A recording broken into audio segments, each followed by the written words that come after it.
Welcome to the Business Talk, a global podcast series that highlights distinguished faculty members and their impactful scholarly contributions. I'm Deepak, your host from India.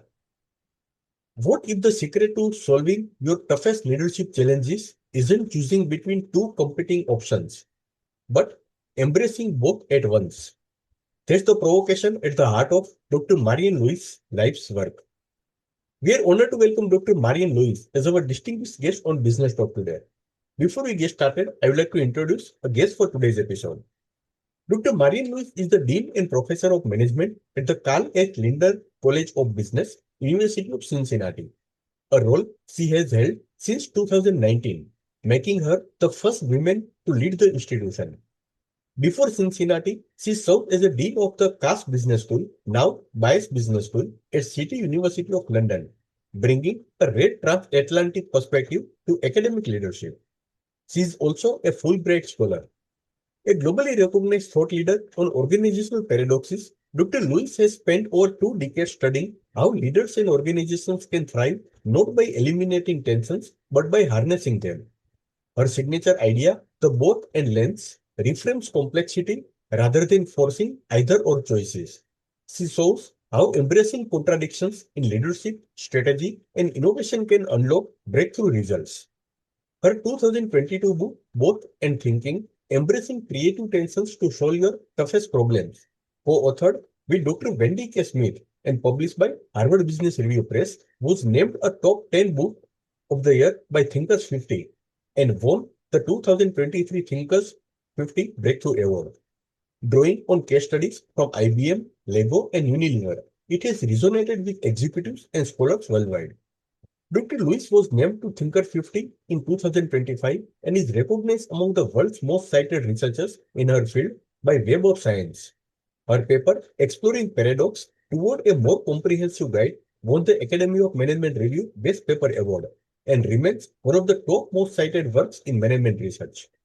In 2021, she received the prestigious Decade Award from the Academy of Management Review. Her work appears in leading academic journals, including the Academy of Management Journal, Organizational Science, and Human Relations, as well as mainstream outlets such as Harvard Business Review, Fast Company, Newsweek, and Market Watch. She earned her MBA from Indiana University's Kelley School of Business and her PhD in Management from the University of Kentucky's Gatton College of Business.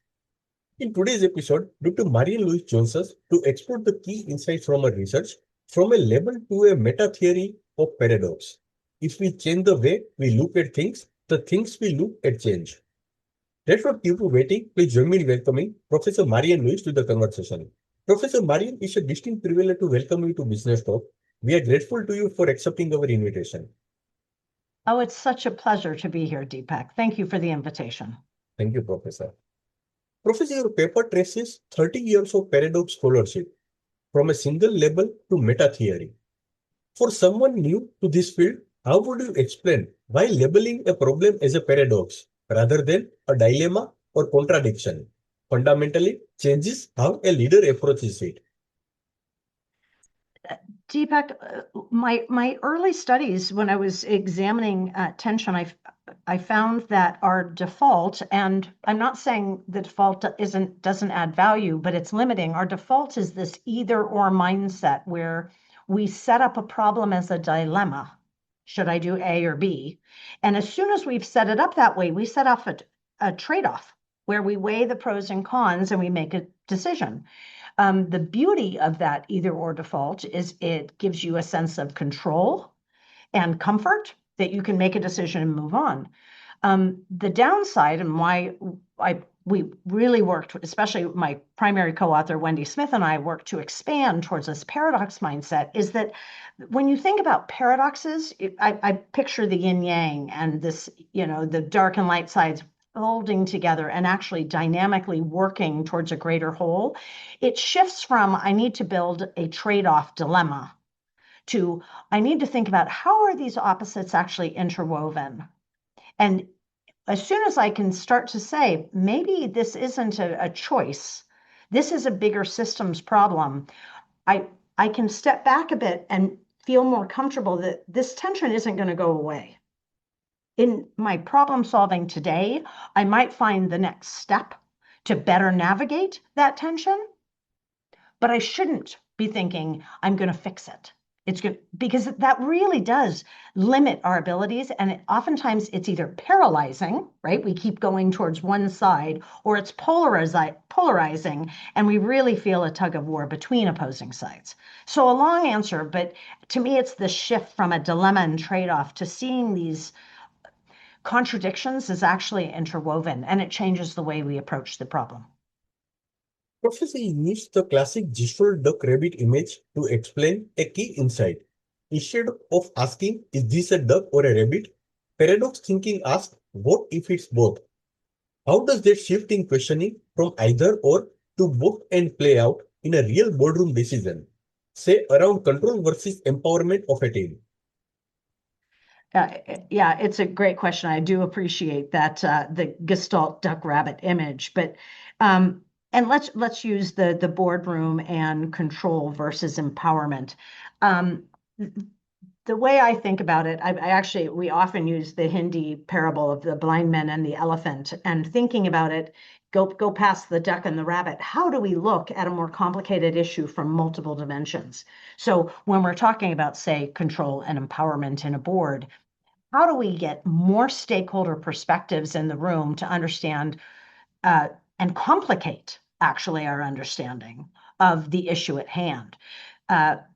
Because if you have one side in the room, for example, particularly if you say have the board versus management, say you have the board heavily in the room, and I've done some work on this on governance issues, is the board tends to see quite clearly the importance of control, why it's absolutely necessary for efficiency and discipline and stockholder value. But if you get more of the management side in the room, you understand much more the value of empowerment and how do we get people closer to the problems, making the decisions so that they can be more agile, more innovative, more entrepreneurial. This is to me, the example of we've got to have more people, more sides to the elephant being examined so that we don't oversimplify something and miss the real nuances that will add much value to the problem solving. Professor, one of the featured studies describes how organizational success itself cheats future failure. What you call the paradox of success. Because winning firms keep exploiting yesterday's strategies instead of adapting. Do you see this pattern repeating in today's AI disrupted industries? And how should leaders break that cycle? It's such an important vicious cycle because despite having studied paradoxes of success for decades, we do keep repeating ourselves. I would add a couple of ways to think about this. I mean, paradox of success, I really like the work of Danny Miller, and he talks about the Icarus paradox, which is a Greek mythology of flying too close to the sun, or I think about Clayton Christensen's The Innovator's Dilemma. In both cases, but coming at it for a little different view, the point is that actually having year after year of success intensifies your rigidity, the challenges of seeing things anew, because the way you've done it in the past has worked well. So why broke what isn't fixed? But from a Clayton Christensen side, the same perspective starts to develop from your customers, and that they've seen it work as well. So when they need something new, they want just an improved version of the same mousetrap. I think AI is a really interesting example of a disruptive technology that if we think about it, I'm in higher education. I mean, if we think about it like past technologies, boy, we are going to miss real opportunities, but also real threats. I mean, I'll give you the example I've heard said many times. I've heard people say many times, oh, this is the same as when we had spreadsheets started. And we had debates I'm talking about in higher education, about whether or not you needed to know how to do the equations yourself, or you should just use the spreadsheet. I mean, clearly there are similarities. They're both tools. They're both tools that help increase productivity, but in AI's use, also very much intellectual capacity and the ability to ask better questions faster and unpack. I just think even the questions, I will be sitting in a room around AI, I keep hearing examples of former technologies. And I think every time I hear the example, I get concerned. If we're using the same questions and mindsets we have from other technologies in a technology this disruptive, what are we missing? And how do we really challenge ourselves? So an example of what I try to do in that case is, and I've seen leaders do this in various ways with Paradox, is look to quite different disciplines for examples of how they're approaching this issue, because they're asking very different questions than we are. And it helps us get out of the little box that we're living in by thinking, okay, well, everything from what's happening to Google to what's happening in pharmacy to what's happening in the hospital near me. I mean, I think we're looking at lots of different examples that are stretching us far beyond how do we just use a new and better tool to how do we think differently in this new approach. Professor, research by Dr. Miron Spector and colleagues, cited in your paper, shows that individuals with a paradox mindset, those who feel comfortable with tensions rather than threatened by them, actually perform better and innovate more under resource scarcity. Can a paradox mindset be deliberately cultivated, or is it largely a personality trait? It's a great question. And actually, it's the question that motivated that research. Because we had been studying at a macro level the paradox mindset in big organizational, typically strategic decision making, and we realized we needed an instrument to study at the individual level. Are people thinking paradoxically? Do they have this paradox mindset? And we did that specifically first to see, does it matter? And we did find it mattered. According to thousands of people, according to their supervisors, those people with a high paradox mindset are higher performers and more creative, so both performance and creative. And according to the people themselves, they're more satisfied, very powerful. But the second piece to it was, is it fixed, right? Is it born or developed, right? Is it personality or cultivated? We have found it's probably a bit like most things, a both and, right? It's a bit of both in that people might have a higher propensity. They might be more likely to two dimensions to that. One is that you see tensions, and the other is that you are more comfortable embracing them. And it's actually both. So we do find that some people have a higher propensity to both be acutely aware of tensions and to lean into them. But the more you practice, the more comfortable you get with the discomfort. So we find that actually by intensifying and doing practice, and so I do this in executive education, I do this in classrooms, so do a lot of my colleagues, helping people see the tensions first and see them in all sorts of places where that maybe they hadn't seen them before, help build awareness and sensitivity. That's the first piece.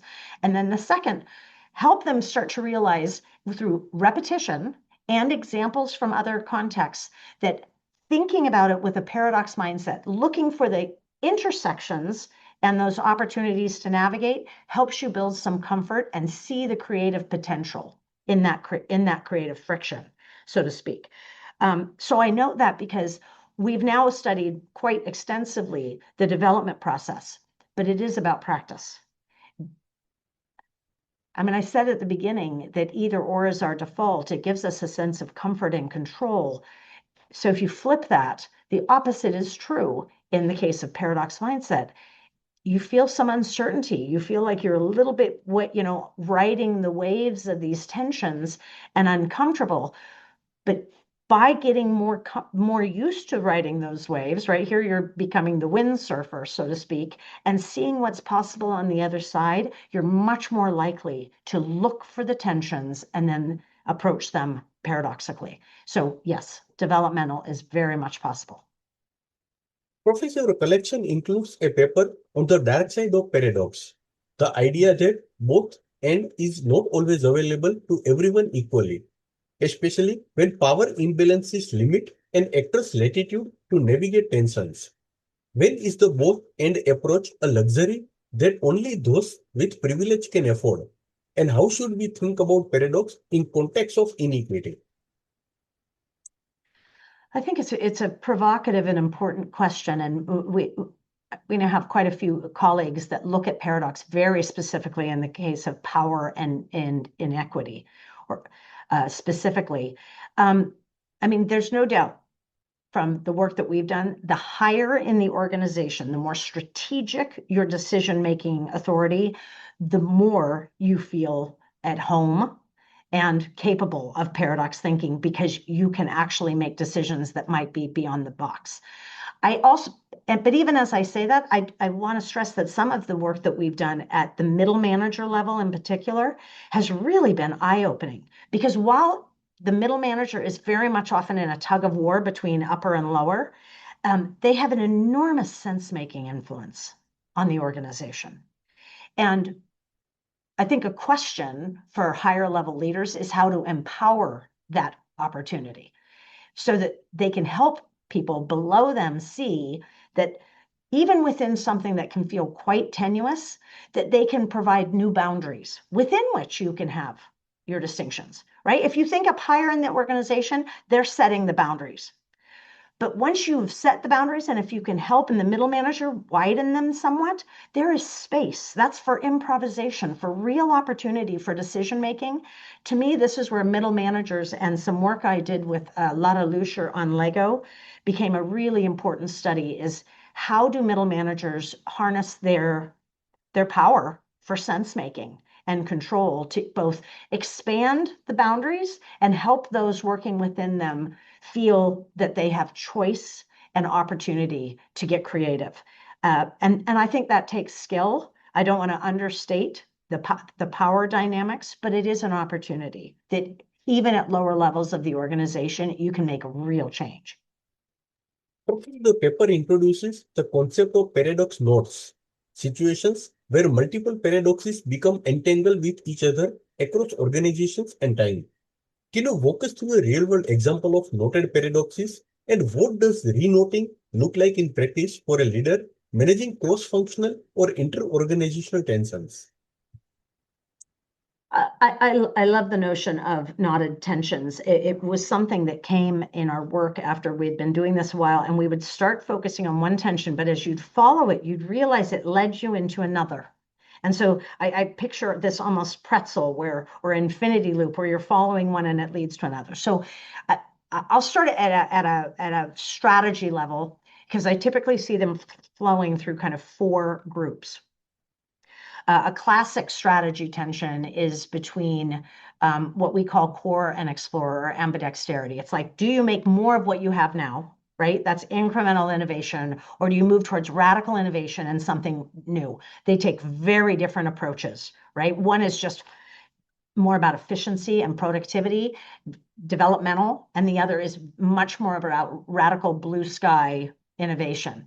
So you might be making this decision at a higher level. Okay, we need to lean more, given disruptions of AI and others, into more radical change, right? So we start looking at that. That is a strategic tension, and we're kind of working on this balancing act. How much are we doing into both sides?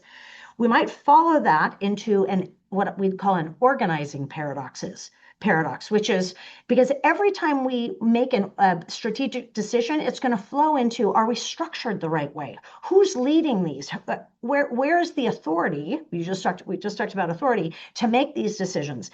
A classic linked tension to the core and explore is around centralization, decentralization. Because typically, the more decentralized, this is why you build skunk works or very kind of, where do you put the radical innovation so it it takes higher risks and doesn't endanger everything else? We might actually have to do some restructuring with more decentralization if we're going to lean more to radical and a little less centralization. We could flip these, right? How we're going.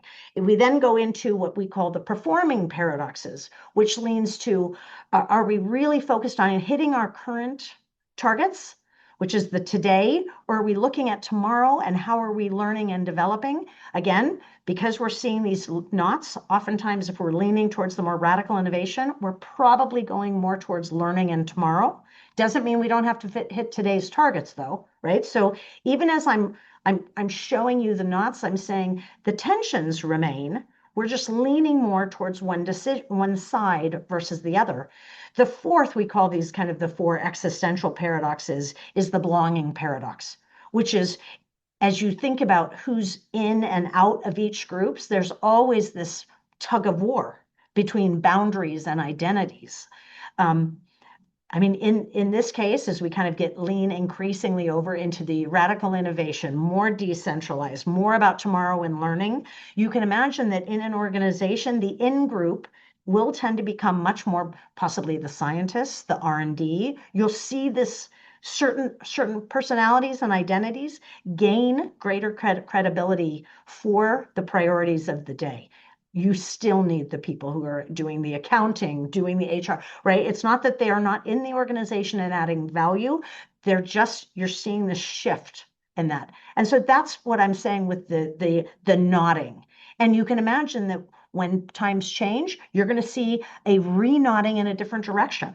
And that happens often through the life cycles of organizations and their products and their leaders.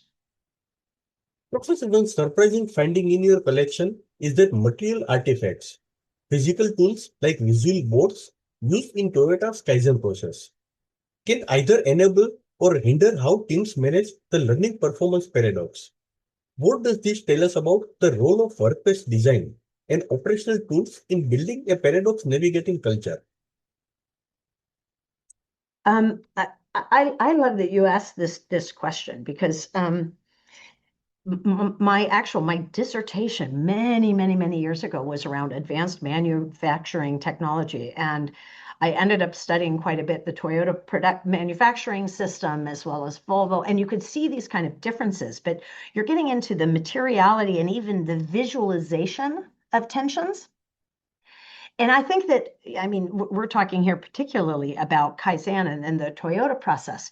One of the greatest challenges, and it's interesting to talk to students now because they weren't here in the 1980s when we saw auto manufacturing change so dramatically, is that the American manufacturers could not see the paradoxes that the Japanese manufacturing firms could see so clearly. For example, the Americans would never stop a manufacturing line because it is so, right? As soon as you stop the productivity, you pull that line and everything stops. The view is you've lost, right? You've wasted.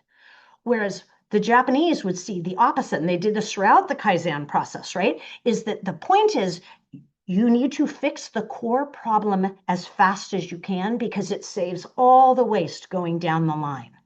But it was a short-term, long-term flip that Americans couldn't see.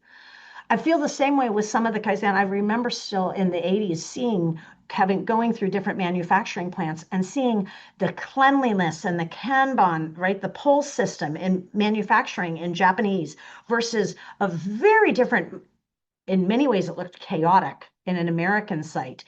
And you thought, well, how can this be? How can you have so much less product and on the floor and that be more efficient? But it was about the visualization. It was, I could see what I need, and then I could see when we were running low. And you had this very core, getting right to the core faster and actually making it material for the people at the lowest levels of the organization. I always love those examples. And I think I want to make sure even in today especially when I'm talking to students today, I try to show them some of those early examples because it's so far away from them, but we will, like the AI example we talked about earlier, we will repeat that mistake because we don't see the paradoxes that someone who is ahead of us already in this process has already figured out. And we'll keep leaning into what we think works and miss the opportunities. And that's a mistake. Professor, make a compelling connection between paradox theory and diversity and inclusion. You suggest that many diversity and inclusion initiatives fail because they overemphasize diversity at the expense of unity. How would a both and less practically reshape the way organizations design and evolve their inclusion strategies? I think it's such an important issue because I mentioned that one of the existential paradoxes we call the paradox of belonging. And one of the early works that really influenced me was a book by fellows named Smith and Berg called The Paradoxes of Group Life. And I mean, it had a series of paradoxes in this book. I remember reading it during my MBA. And but a core to the diversity question here was that the more individual people can be on their teams, the stronger the teams.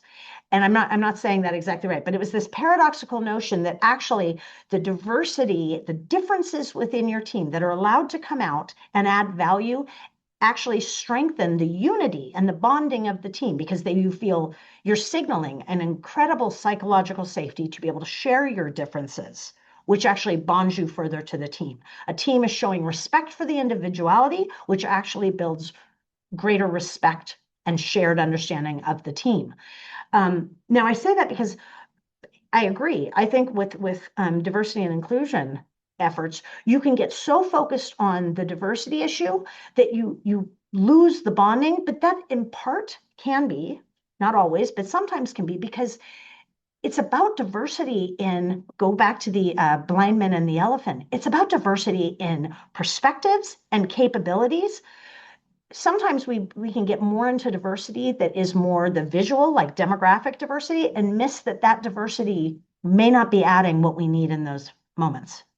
If what we want is to see the elephant from more complicated, varied angles, the diversity is really about what people bring to the table, their perspective and their skills. And how do we then help harness those perspectives and skills toward a shared higher goal? The shared higher goal has to be clear so that people understand why their differences are so critical. And then we can actually build that paradoxical team that respects and values those differences for that higher purpose, and in doing so builds a stronger, more inclusive, and more effective team. But it's both. Professor, reports from PwC and Deloitte have identified paradox management as a strategic priority for organizations. What is your experience when working with practitioners? Do executives instinctively get the both an idea, or is unlearning either or thinking the hardest part? I work quite a bit with executives, and generally, they see the both and. They see the importance of it. But oftentimes what we will do when I'm working with them is work through some specific examples that are not their own, so they are less invested and they can be more creative. That helps them, because what you start to see as you start to dig down into it is that it is very hard not to start leaning into your preferred side in an issue. Centralization, decentralization, core, explore, pick in diverse, diversity and inclusion, diversity and unity. I mean, we tend to lean toward a particular side, and in doing so, it makes us better at it, stronger, faster, more connected, and harder to switch. So I actually think leaders can be quite good at seeing the value, and they get stuck.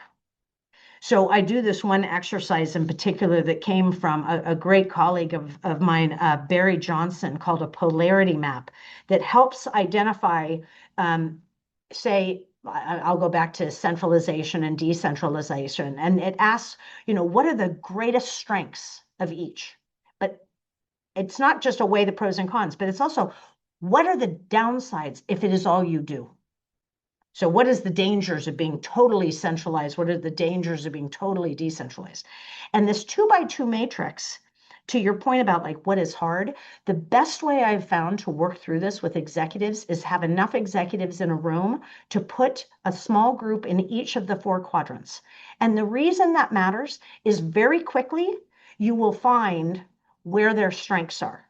So for example, if this is a very centralized organization, maybe we're back to the board example from earlier, you will see that they can fill out the strengths of centralization and the dangers of decentralization all day long. I mean, those are very, very full. It's the other side that will be a challenge. But by forcing them to push out and think about both sides, you can see this infinity loop that actually the strengths of, say, centralization, when overplayed, lead to their dangers, and they will all say, oh yeah, I've seen that before.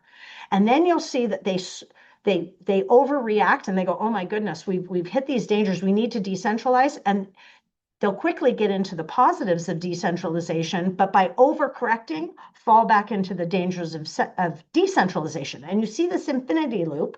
And by going through that in practice and helping people see it, you say, the goal is to stay high, to set some guardrails to know when you've gone too far and started hitting the dangers. But that sort of activity helps them realize they're a little stuck. And you need them to see the stuckness to be motivated to work their way out. Professor Lewis, I would like to conclude this episode with one last question. Your paper closes with a bold claim that paradox is not just a management tool, but a potential paradigm shift across the organizational sciences, similar to what quantum mechanics did for physics.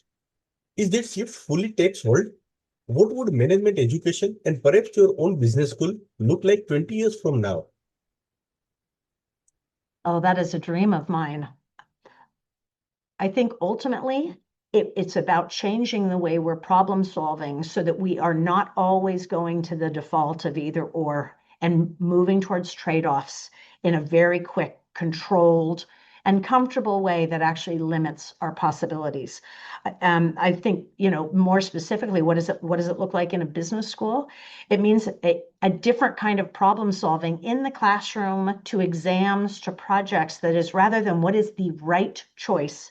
What is the best choice in this moment? Where do you see the opportunities, the needs for navigation on an ongoing basis? It shifts from an immediate short-term decision-making framework to something that is longer term, that thinks more about innovation and creativity through tensions.